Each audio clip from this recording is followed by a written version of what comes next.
En esta lección vamos a estudiar las componentes rectangulares de un vector. Pero primero, ¿de qué hablamos cuando mencionamos la palabra componentes de un vector?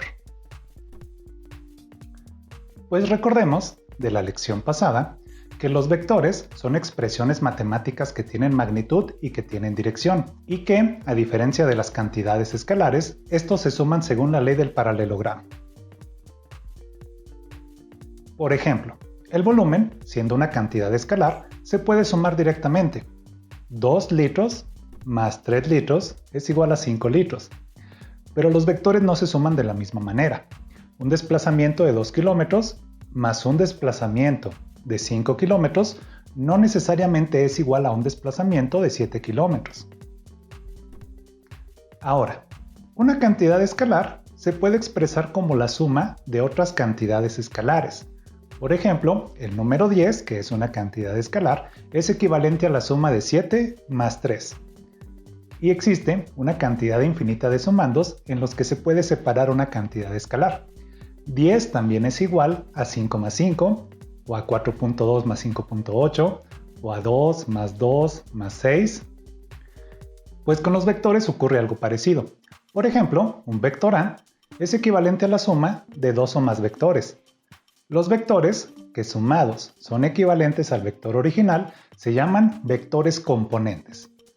De nuevo, así como una cantidad escalar es equivalente a la suma de otras cantidades escalares, un vector es equivalente a la suma de otros vectores. Esto significa que podemos reemplazar al vector por sus vectores componentes. Al proceso de sustituir un vector por sus vectores componentes se le llama descomposición del vector en sus componentes. Por supuesto, para un vector dado, existen una cantidad infinita de vectores componentes. Sin embargo, existen ciertos vectores componentes que son especiales, ya que nos van a ayudar enormemente a resolver una gran cantidad de problemas de ingeniería. Estos vectores componentes tienen la característica de que son perpendiculares entre sí, de manera que el paralelogramo que se forma al sumar estos vectores componentes es un rectángulo. Estos vectores componentes que son perpendiculares entre sí se llaman los vectores componentes rectangulares. Y aunque usualmente tienen dirección horizontal y vertical respectivamente, no siempre tiene que ser ese el caso. Pueden tomar cualquier dirección siempre y cuando sean perpendiculares entre sí. Vamos a aprender a descomponer un vector en sus vectores componentes rectangulares, pero antes tenemos que conocer a los vectores unitarios. Los vectores unitarios son vectores paralelos a los ejes coordenados y tienen magnitud de 1. De ahí toman su nombre. El vector unitario, dirigido a lo largo del eje X positivo, se llama el vector Y. Estos vectores unitarios se distinguen por su elegante acento circunflejo. El vector unitario dirigido a lo largo del eje Y positivo se llama el vector J. Vamos a hacer un paréntesis. Si estuviéramos trabajando en 3 dimensiones, entonces el vector unitario dirigido a lo largo del eje Z positivo se llama el vector K. Sin embargo, en esta sección vamos a trabajar únicamente con vectores coplanares. Vectores coplanares significa que son vectores que se encuentran en el mismo plano. Por ejemplo, el plano cartesiano con sus ejes X y Y. En un futuro, si todavía existe este canal, entonces, en un posible futuro curso completo de estática, vamos a trabajar con vectores en 3 dimensiones. Ahora sí, vamos a descomponer un vector, llamado el vector A, que tiene un ángulo θ con respecto al eje X positivo y que se encuentra en el primer cuadrante en sus vectores componentes.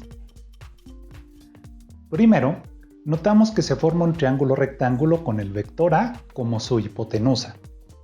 Y los catetos son la magnitud del vector componente en X, al cual vamos a llamar AX, y el desplazamiento del vector componente en Y, el cual vamos a llamar AY. Ahora, la función coseno se define como la razón entre el cateto adyacente y la hipotenusa. De esta manera, el coseno del ángulo θ es igual a la magnitud de AX dividida entre la hipotenusa que tiene como valor la magnitud del vector A.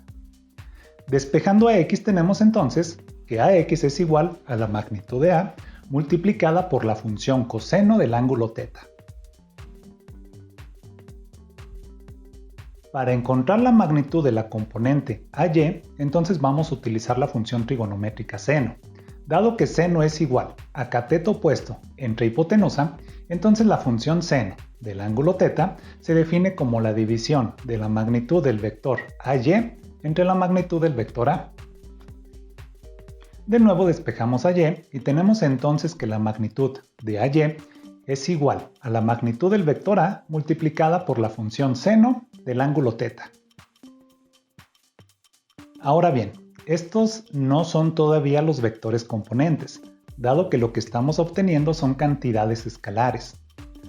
Recordemos que para las operaciones tomamos la magnitud del vector, que es una cantidad escalar. Por lo tanto, el resultado también es una cantidad escalar. Para obtener los vectores componentes vamos a utilizar los vectores unitarios. En la lección anterior aprendimos que un vector se puede multiplicar por una cantidad escalar y el resultado va a ser un vector. El escalar simplemente cambia la escala del vector.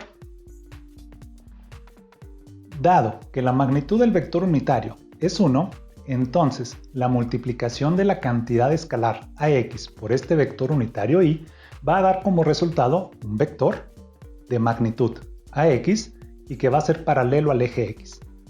Lo mismo pasa con el vector unitario j. Al multiplicarlo por el escalar ay, da como resultado un vector de magnitud ay y de la misma dirección del vector j. Los escalares ax y ay se llaman las componentes escalares del vector, mientras que los vectores ax y ay se llaman las componentes vectoriales. Sin embargo, en la práctica es muy común referirse a ellos simplemente como las componentes del vector. Y ya de acuerdo al contexto, sabremos si hablamos de las componentes escalares o de las componentes vectoriales. Recordemos que la magnitud de un vector siempre es una cantidad positiva. Sin embargo, los componentes escalares pueden ser positivos o negativos. Por ejemplo, veamos el caso del vector b, que se encuentra en el segundo cuadrante. Este vector tiene un ángulo de 150 grados con el eje x positivo. La magnitud de b es de 7 unidades. Su componente escalar bx va a ser igual a 7 multiplicado por coseno de 150 grados. La componente by va a ser 7 por seno de 150 grados. Por lo tanto, bx es igual a menos 6.06 y by es igual a 3.5. Las componentes vectoriales son un vector bx, que es el producto de menos 6.06 por el vector unitario y. Al multiplicar un escalar con signo negativo, cambia el sentido del vector, por lo que ahora está en el sentido negativo del eje x. Por lo tanto, la componente escalar bx es igual a menos 6.06 y la componente vectorial bx es un vector de magnitud 6.06 dirigido hacia la izquierda. Cuando la componente en x de un vector va en dirección contraria al vector unitario y, entonces su componente escalar tiene signo negativo. De manera análoga, cuando la componente vectorial en el eje y de un vector tiene dirección contraria al vector unitario j, entonces su componente escalar tiene signo negativo. Esto no representa ningún problema para obtener las componentes escalares de un vector, siempre y cuando utilicemos el ángulo total del vector. Recordemos que el ángulo total se mide desde el eje x positivo en sentido antihorario. Ya que la función trigonométrica coseno es negativa en segundo y tercer cuadrante, y la función trigonométrica seno es negativa en tercer y cuarto cuadrante, entonces al utilizar el ángulo total, las componentes van a tener el signo apropiado. En caso de no utilizar ángulo total, solo tenemos que tener cuidado de utilizar el ángulo con respecto al eje x y poner el signo apropiado en cada caso. Por ejemplo, el vector c tiene una magnitud de 10 unidades y se encuentra en el cuarto cuadrante. Tiene un ángulo de 20 grados con el eje y como se muestra en la figura.